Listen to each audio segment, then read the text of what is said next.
Some guys are fishing in Alaska, out of Seward, Alaska, the Glacier Bear. Hooked up, gets a big halibut. They did, they caught him. 160. Got a good one on. It's kind of like that old trick where you put out a 5-gallon bucket and reel it in. Hey, good deeds. We're gonna load the box, just like Louisiana. Stay tuned for another episode of Keep On Casting.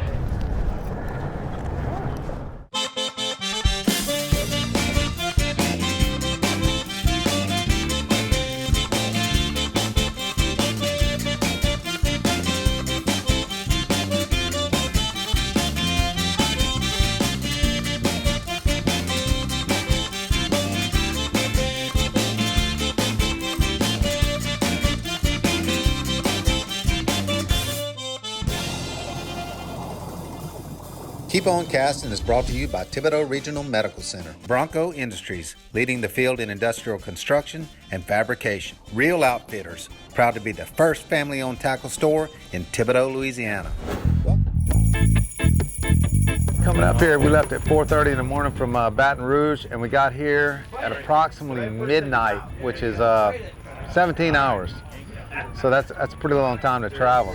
After that, we slept for about 6 hours, got up early in the morning. They cooked us a great breakfast, and we came and got on the boat and traveled another 7 hours out here. So plenty of time traveling, but it's well worth it. Great fishery out here. Halibut are awesome. Come out here, have a good time, bring your family, bring your friends. Hooked up, hooked up. Hooked up. Aaron's got one. He's got a monster. I think it's a mullet. It's the one. It's the one we've been looking for. Oh, Captain's hooked up. Cap's hooked. Came on. Okay, let me go underneath this box. Bro, you got a porgy. You got a beeliner. When they say color, I might need to get in there. Oh, there you go. I'm always catching the wrong species. What is that? That is a black rockfish. Can we keep him? Yep, he's on the hit list. Black rockfish. I think they're good to eat, right? Yeah, they're delicious. All right. Fish taco. Red October. Yeah, right here. All right, you remember Red October? Pump it up. Get him out. That's a nice one, right? Woo! All right. You got the big daddy. Right. Got it.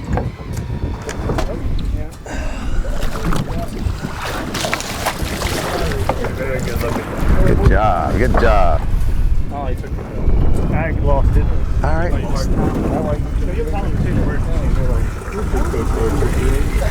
looks like the damn next song about these out here. I know who you are.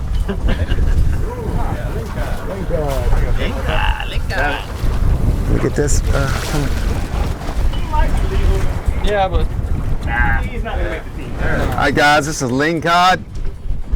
it might be a keeper, but we know where they live. But non-pelagic fish, they gotta be 3 feet long to keep. This is a little guy, so we're gonna turn him loose, let him go grow up. Good white meat. Yeah, good white meat. Go ahead and let's get one picture. So since they're eating off the bottom, you know, you like to kind of either get fish by smell or attract them with a little color. Get another jig tail. So what we got going on here is they're attracted to the movement, and they're also attracted to that color. A little bit of light on there. We got different types of colors of jigs. We can talk about it. I've seen a couple red, white are supposed to kind of mimic a bleeding fish or a hurt fish. And then a lot of them are just kind of reflective. Get him, get him! He's trying to eat it. Oh.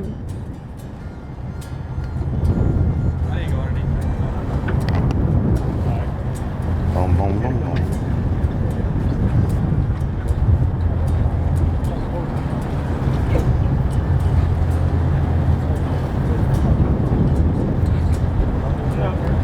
Yeah, you should be one.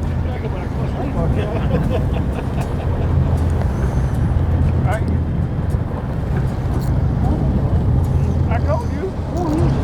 Got him, bruh. Pumpkin.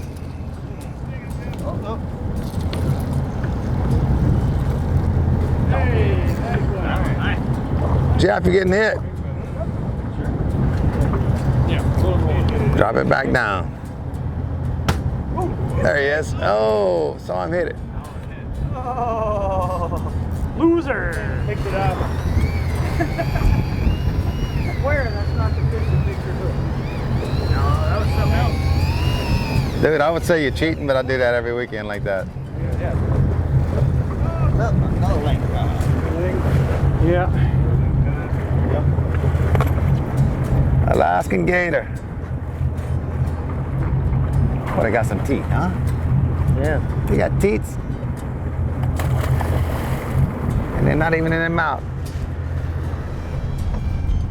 Yeah, we awesome. We out here in Alaska catching some big fish. Sunshine, this is rare weather.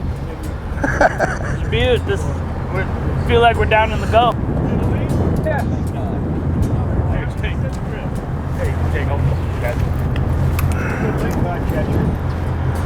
Cod Slayer. Boom, boom, boom, boom, boom, boom, boom, boom. Maybe today. Alright, you're up, right? Yeah, we're all up. So it's no different than Louisiana. When you're trying to catch a certain species, you're catching another species.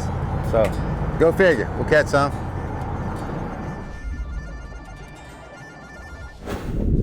What's it feel like, Jake? It's got a good bend to it. It's a fish. I'd say, I guess it's a yellow.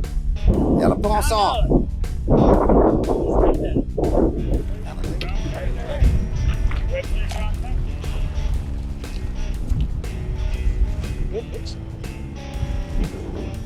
Nice. Now, here, these type of fish hunt. Hooked up twice.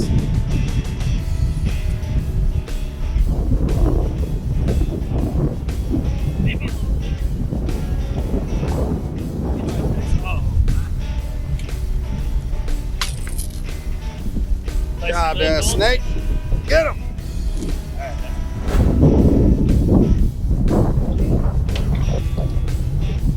Good job, good job. Black rockfish. Can you name them all? Let me see where we're at. Alright, that's the right species. Get him, bud. Maybe not. I don't know. I thought mine was a wing.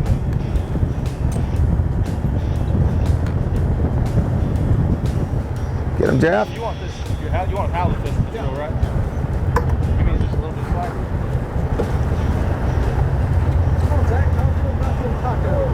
Yellow, very nice. Way to go, Jeff.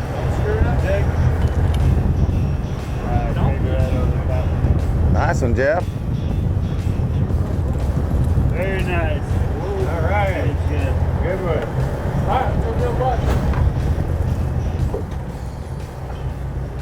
How'd that feel, huh? We deal with a lot of tangles, just because we're always dealing with a lot of current. So this knot, if you have a tangle and it sends it down on your leader, it's double stranded.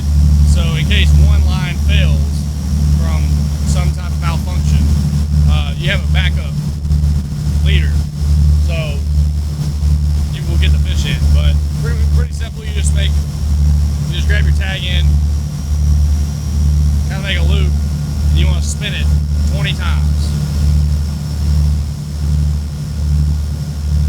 Tiffany twist.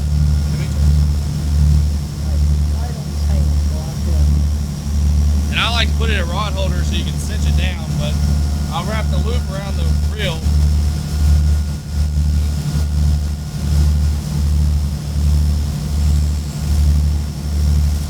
Get it tight. Now I got my tag in and a loop around the handle. And you just shove your finger down a loop, run it up, pull your tag in down.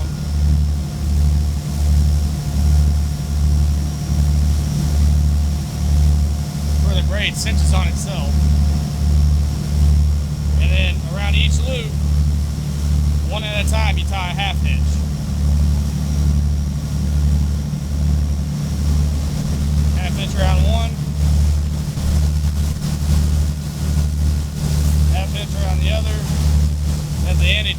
fit your own boat.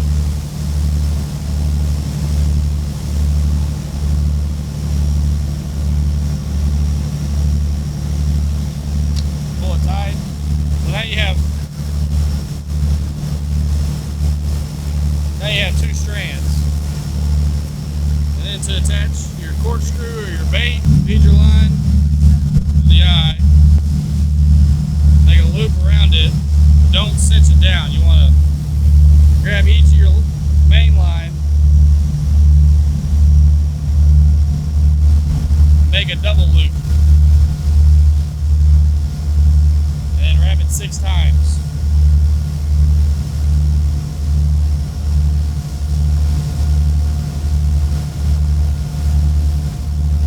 And the most important part is now that it looks like that and you have it wrapped 6 times. If you just pull it tight, one side's going to be longer than the other. So then you're going to have a gap in your whole leader the whole time. So you want to pull it down nice and smooth while you hold the loop. That way both your leaders are the same size.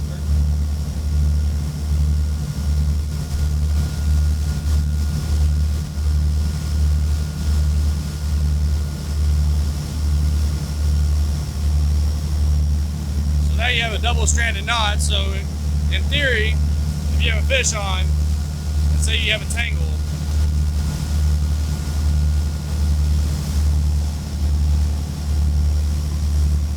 and one of these was to fail,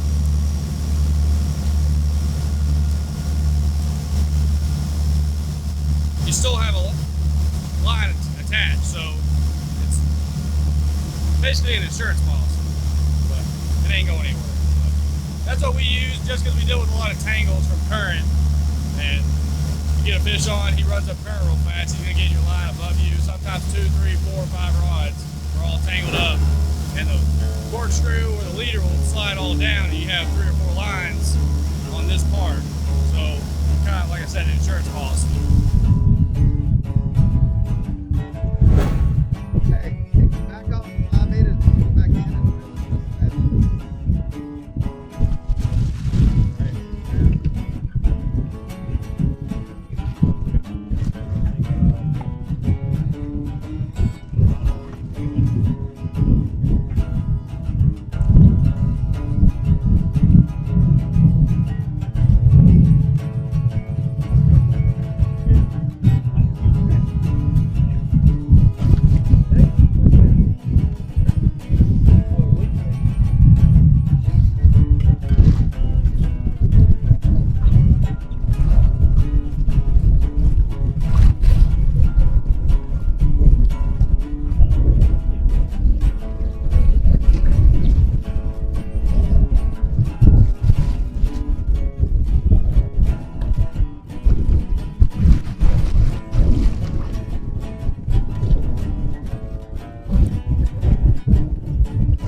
All right, guys, so we're fishing up here in Seward, Alaska, catch some nice halibut.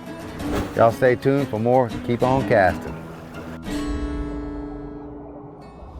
All right, guys, we had a great time out here. Like I said, we're catching some awesome halibut. It's great to come out here with good friends. Alaska's an awesome place. They got people up here are really nice. It's a place where you go and you realize you're in the wilderness. You're out there. There's not a lot of people up here. Everybody's out there to have a good time. The captain's great, the crew is great, and it's a great time to come out here, catch some nice fish. These halibut are great to eat. Also the yellow eye and the lingcod. Hopefully we're going to catch some of those tomorrow. So tonight we are the recipients of a wonderful spread of sushi, thanks to our sushi chef Jake, who has put together an unbelievable selection for us that I've never seen anything quite like. So we're looking forward to it. Very nice. I'm working with king salmon. We do have it processed through sashimi grade, so it is of the highest quality right now.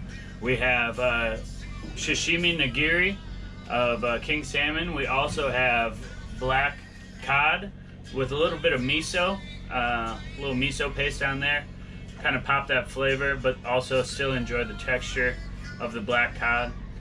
We do have some tempura fried smoked salmon, and I also do a smoked salmon cream cheese maki roll. We have some tempura fried prawn. I have eel sauce drizzled over in a spicy mayo. And over on the lemons, I use a Meyer lemon, which is a little sweeter, and it's really thin cut, so you can actually enjoy that pith and that rind without it being too bitter or too sour. And then what you see sprinkled on top is a mixture of nori, peppercorns, toasted sesame seeds, and just some good old-fashioned salmon roe for a little pop and a little salinity. Everything good. A toast to Jake. Here, here. Come pie, come pie. I did bring a bottle of sake too, if you guys want. Oh my God! Yes.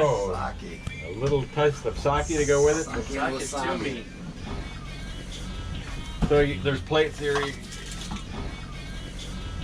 There's plate theory. The only thing is that it's bad luck to pour your own drink. So. All right. So what do we put in it? Like What's that? We killed about 60 people. no, we got. So we have a surplus, then not enough. Awesome. Can I get back here?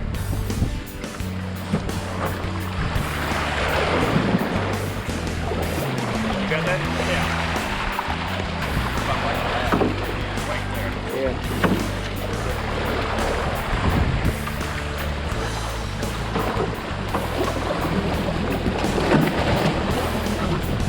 Who's your daddy?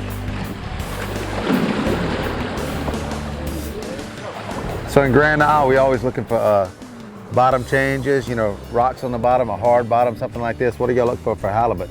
So a big halibut almost always will have 4 or 5 octopus beaks in his stomach. Really? So octopus live in the rocks. So basically you just look for rocky bottom. Gotcha. Live rocky bottom. And that's for the larger ones. The smaller ones tend to hang out in the mud or the sand because they got to hide, or lingcod will eat them or something else, you know. But once they get a certain size, then they become kind of a different animal, and they just go to live bottom to feed. Look, you only got 200 feet to go, Gary. It's a baby. It's like pulling up a lead weight. There you go. Don't pull his head out of the water. Not a bad fish at all.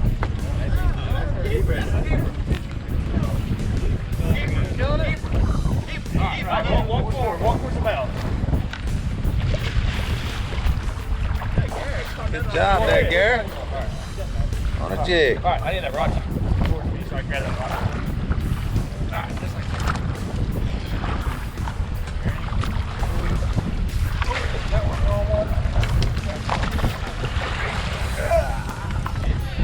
Good job there, Gary.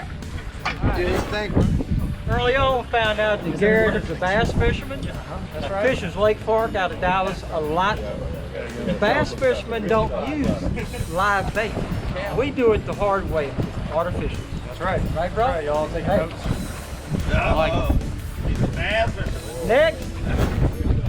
All right, but it's not a big one. You lose your turn. You've been talking about how big it is. I can't tell.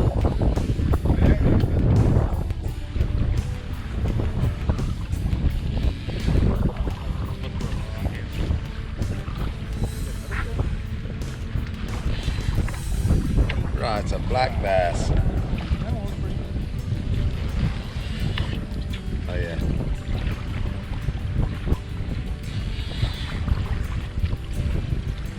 Yeah, that one's gonna wait.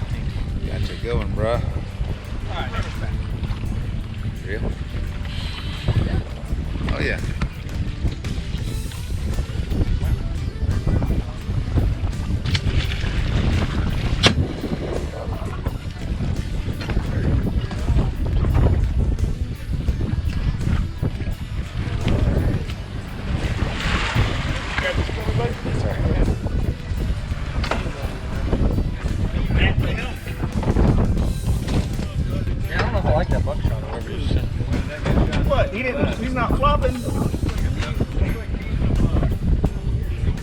Job there, Ira.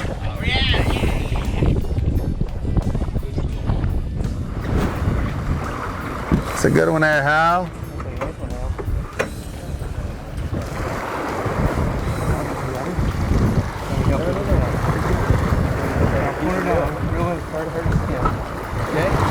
Real. Real hard. Okay? Real hard. There you go.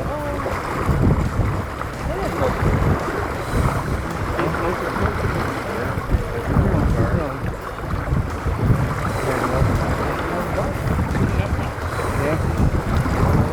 You guys good right there? I don't think there's any wrong answer.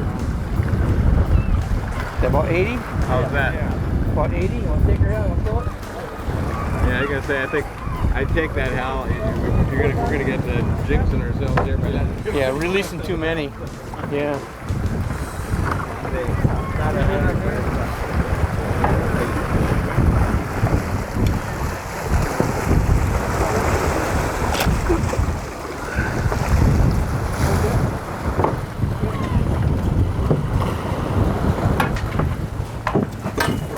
No, I'd say that's a decent fish, Hal. That's a good fish, Hal. Hey, where's the T-ball bat? Right over there.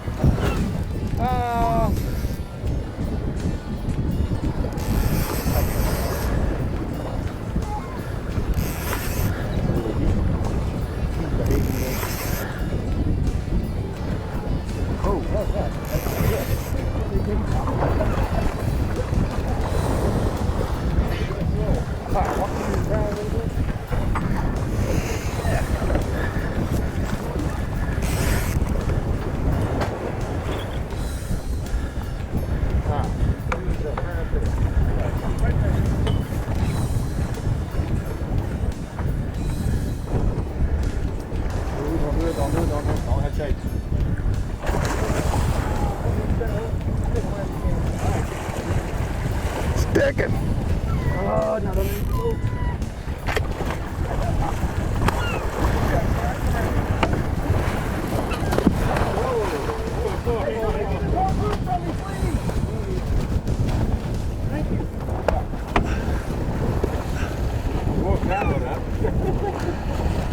We can't do now! Alright, hey, we need some swag. Swag when you're on there, bud. Yes, sir.